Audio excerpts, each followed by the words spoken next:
Press plus to get started, and then you can give your strategy a name, or take the default. And now we can see this great visualization of the strategy.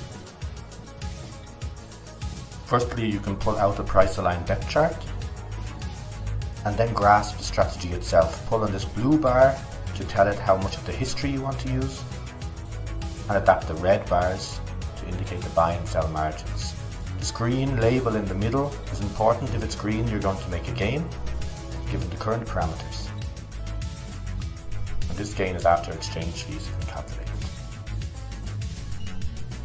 There are some other options that are important. The minimum effective margin tells the strategy what you expect from it. If you wanted to only make gains, then set it to be positive.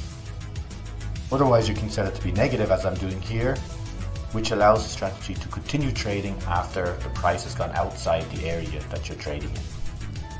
There are also some other additional options, and you can get tooltips for all of those to see what exactly they mean. Okay, let's set the amount using this custom-made slider. Choose whether you want to start with a buy or sell, and then get going.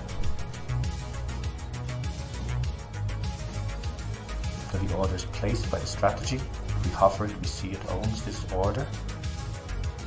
And in fact, it's even possible to adapt this order. So we can dynamically adapt strategy orders.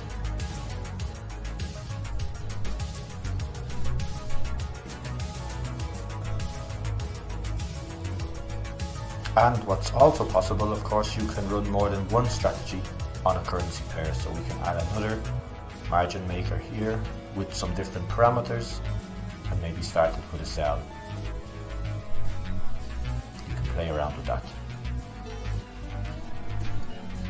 Okay guys, thanks for your time. I hope you enjoyed it. Happy trading.